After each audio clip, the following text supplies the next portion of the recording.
त्याची आई पण आली होती ना, तो शेवाळ काय त्यांचा काय त्रास होते ते? गुडघे खूपच दुखत आहेत. त्याच्यात जे आम्ही एक्सरे वगैरे काढले ते खूप गॅप आणि सांधेवात. दोन्ही गुडघे दुखतात? दोन्ही गुडघे दुखतात. चालायला खूपच त्रास होतो. उभं राहिलं की तरी पण त्रास होतो. याच्या आधी कोणाला दाखवलं? याच्या अगोदर आहे ना आम्ही 6 महिन्यापासून गांधी सरांना दाखवलं. नंतर डॉक्टर गुडघे हॉस्पिटलला ते खैरे सरांना दाखवलं. तर त्यांचं म्हणणं असं नी रिप्लेसमेंट करा. थोडासा त्रास होतो असं. त्याच्यानंतर डॉक्टर दुचे सरांना दाखवलं औरंगाबाद बुधवारी, दुसऱ्या बुधवारी महिन्याच्या. तर त्यांचं म्हणणं असं तुम्हाला संधिवात सुरुवात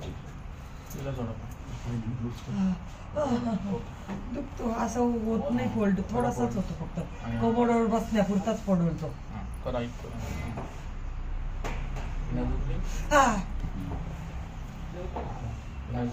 हो. नंतर होमिओपॅथिक सर आता नीट आहे का मी काय सांगतो? तर पाय सरळ करा. हळूहळू होईल. एकदम नाही होत खाली.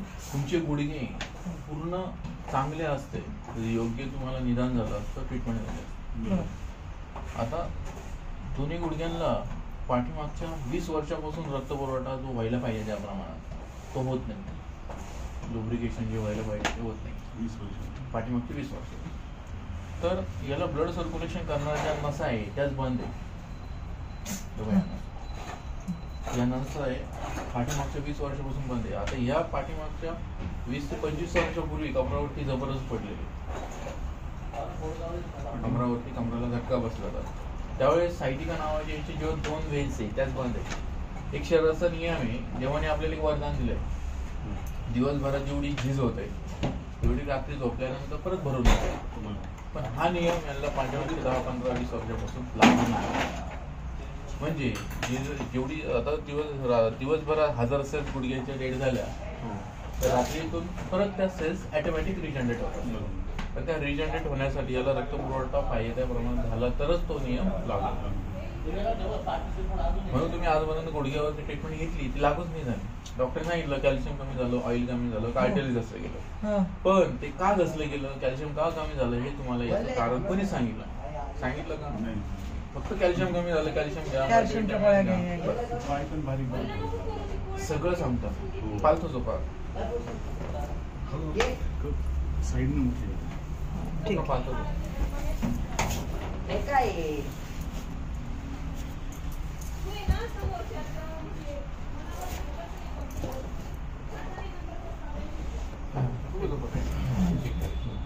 आता जिडं दुखल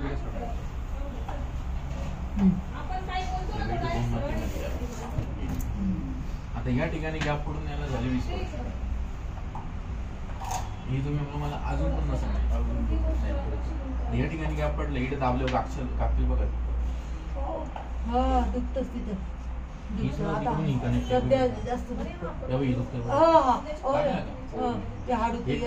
हे समजायला पाहिजे.